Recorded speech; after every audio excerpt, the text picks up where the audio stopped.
أعلن وليد ركراكي بشكل ضمني واضح أنه ليس سيد موقفه، لا يستطيع أن يتحدث عن مصيره الشخصي، لا يملك القدرة والنفوذ ليقول أنا أضع استقالتي أو أنا مستمر. صمت، وهذا يعني بأنه لا يملك مفاتيح مستقبله بيده، هو فقط عبد مأمور، افعل كذا ولا تفعل كذا. ولذلك اتضح بشكل لا يدع مجال للشك بأن وليد كان ينتظر أن يأتيه الخبر. أعتقد اليوم يجب أن نعامل الناس باحترام ذكائهم. لا يمكن أن نسوق اليوم لأفكار خارجة عن إطار المنطق. المنطق يقول فشلت في استحقاق، وهو الاستحقاق الثاني على التوالي إفريقيا، كوت ديفوار والمغرب، يجب أن نتحلى بالشجاعة ونخرج ونقول هذا المدرب لن يستمر معنا، ونشكره على ما قدم ونعين مدرب جديد، أو أن نمتلك الشجاعة والجرأة ونقول هو باق معنا وسيستمر وسيقود المنتخب المغربي في نهاية كأس العالم. هدأت النفوس والخواطر، والترقب يبقى سيد الموقف على اعتبار أن الجمهور المغربي يريد أن يعرف جديد المنتخب المغربي والمآل الذي سيؤول إليه هذا المنتخب في ظل الإخفاق. راجت هناك الكثير من الأخبار، خاصة مباشرة بعد نهاية المباراة في المؤتمر الصحفي، حينما سئل وليد ركراكي عما إذا كان سيقدم استقالته في المساء ذاته أم أنه سينتظر غدا صباحا ليعلن عن استقالته. وكان الرد الشهير الذي تعرفونه والذي كان فيه الكثير من التعالي وقلة احترام للإعلاميين، حينما قال لن أجيب لأن هذا ليس سؤال. ثم بطريقة غريبة جدا، عملية تصريف الإعلامي الذي طرح السؤال قال له au suivant، وكأننا أمام شباك نأخذ منه تذكرة ونحاول أن ننجز ما نحن بصدد إنجازه، وكأن هذا الإعلامي أو الإعلاميين الحاضرين هم يشتغلون عن وليد ركراكي. هذه قمة عدم الاحترام للبشر. au suivant، كأننا في بقالة أو في حانوت أو في متجر. غريب جدا أن يصدر هذا الكلام عن مدرب حتى في حالة استياء أو غضب أو ربما عدم رضا من النتيجة التي آلت إليها المباراة. في ذلك المساء أعلن وليد ركراكي بشكل ضمني واضح أنه ليس سيد موقفه، لا يستطيع أن يتحدث عن مصيره الشخصي، لا يملك القدرة والنفوذ ليقول أنا أضع استقالتي أو أنا مستمر. صمت، وهذا يعني بأنه لا يملك مفاتيح مستقبله بيده، هو فقط عبد مأمور، افعل كذا ولا تفعل كذا.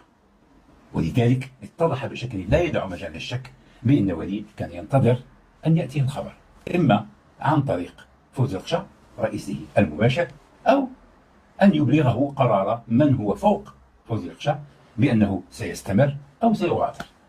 مرت 3 أيام وكأننا بعد جنازة، وبعد الجنازة عادة يبدأ الناس في مباشرة أعمالهم، تنتهي مرحلة العزاء ويحاول الناس أن يضمنوا جراحهم بعد فقدان الشخص العزيز لديهم، ويبدأون يباشرون أعمالهم اليومية بشكل طبيعي. كما يقول المصريون الحي أبقى، بمعنى الحي أبقى وليس الميت. الميت نحن اليوم عرفناه، عدم الوصول إلى التتويج في كأس أفريقيا. نريد أن نهتم بالأحياء. ماذا ينتظر المنتخب المغربي في الأيام القادمة، وما هي الخطوات والقرارات التي ستتخذ من أجل أن يكون المنتخب المغربي في وضع جيد للتحضير لكأس العالم. لا ننسى بأن 4 أشهر و20 يوم ستمر بسرعة البرق، وأن الاستحقاق القادم في تواريخ فيفا التوقف الدولي سيكون في شهر مارس، تحديدا من 23 إلى 31 من شهر مارس القادم. هذه هي النافذة الأولى المتاحة، وهناك نافذة ستأتي قبل كأس العالم ب11 يوما أو 10 أيام، ستكون من الأول من يونيو إلى 9 من يونيو، وكأس العالم كما تعلمون تبدأ في 11 من يونيو وتنتهي في 19 من يوليو أو يوليوز كما يقال في المغرب. نافذتان، الأقرب إلينا هي التي ستكون في شهر مارس. إذا يجب أن نكون قد عرفنا رأسنا من قدمينا من هو المدرب، وحتى اللاعبون الدوليون يريدون أن يعرفوا من سيكون قائدهم في هذه المرحلة. هل هو نفس المدرب الذي بدأ معهم قبل كأس العالم ب3 أشهر، أم أن هناك ربان جديد سيأتي ليتحمل المسؤولية، ويجب بالطبع أن يتواصلوا معه وهو يتواصل معهم حتى يشرح لهم الخطوط العريضة لسياسته وتصوره للمنتخب المغربي في أهم استحقاق عالمي وهو كأس العالم. كما قلت لكم ليست هناك ردة فعل، وكأننا لسنا معنيون بما حصل. هذا الشيء الذي حصل في مركب الأمير مولى عبد الله في الرباط لا يعنينا، يعني دولة إفريقية أخرى. لم نلعب النهائي، هذا النهائي لعبت فيه دولتان نحن لا نمت لأحدهما بأي صلة، وعلما بأننا نحن المعنيون الأوائل، نحن من نظمنا ونحن من استضفنا ونحن من بنينا الملاعب وجهزنا البنيات التحتية ولعبنا النهائي وخسرنا. اليوم عدة علامات استفهام تطرح. هل وليد مستمر؟ إذا كان مستمر فهذا يطرح علامة استفهام كبيرة وأكبر. هل كان هناك اتفاق آخر غير الاتفاق الأول بين الجامعة ووليد الركراكي مباشرة بعد كأس أفريقيا في الكوت ديفوار؟ لأن التوجه الذي تأخذه الأحداث يوحي بأن هناك عقد جديد تم إبرامه بعد نكسة الكوت ديفوار. أذكركم يوم تقديم وليد الركراكي كانت الأهداف 3: تقديم وجه مشرف في كأس العالم، الوصول إلى الدور نصف النهائي في كأس أفريقيا في كوت ديفوار، والتأهل إلى كأس العالم 2026. حينما حصل الإخفاق في كوت ديفوار كان أغلب الناس ينتظرون أن يقدم وليد الركراكي استقالته كما وعد بها، وأن يدفعه ربما رئيس الجامعة الذي كان قد تحدث عن أن هذا الهدف هو هدف حد أدنى الوصول إلى الدور نصف النهائي. كانوا ينتظرون أن تكون هناك مبادرة من رئيس الجامعة الملكية المغربية لإقالة وليد الركراكي. لم يحدث أي شيء من هذا، بل على العكس تم تعزيز نفوذ وليد الركراكي بترقيته ليصبح ليس فقط مدرب المنتخب الأول ولكن المشرف العام على المنتخبات. هو الذي يختار المدربين الذين يشرفون على المنتخبات العمرية والسنية، وهو الذي يقيل ويبعد، بمعنى أننا عززنا سلطته ونفوذه. تحدث بنبرة قوية جدا وقال بأنه لن نجد أحسن منه في العالم، ولو جاء أنشيلوتي ولو جاء كلوب ولو جاء غوارديولا، وأنه هو الذي سيحمل هذه الكأس. اليوم لم يحملها. هل بعد تجديد الثقة فيه بعد نكسة كوت ديفوار أبرم عقدا جديدا؟ لأننا اليوم لا نعرف من سيقود المنتخب المغربي في كأس العالم 2026، وما هي الأهداف التي تم تسطيرها وتحديدها لكي يصلها أي مدرب يقود المنتخب المغربي. لم نكن نتحدث أيضا عن هذه الكأس، كأس أفريقيا. كان الاتفاق الأول يقضي بكأس العالم، كأس أفريقيا والتأهل لكأس العالم، ولم يتم إدراج كأس أفريقيا التي ننظم، لأن آنذاك لم يكن المغرب قد تحدد كبلد منظم. اليوم والأمور تغيرت، يجب أن يخرج رئيس الجامعة ويوضح لنا طبيعة التعاقد بينه وبين وليد الركراكي. ربما اليوم نحن مخطئون. كل هذه الدقائق التي تسمعونني فيها أن هناك اتفاق ما بين وليد الركراكي والجامعة بأن يستمر وليد رغم الإخفاق في كأس أفريقيا. ممكن أن نكون مخطئين جميعا وأن هناك عقد لا يلزم وليد بالنتيجة في كأس أفريقيا. ولذلك كنت دائما ألح على عنصر مهم وهو عنصر الشفافية.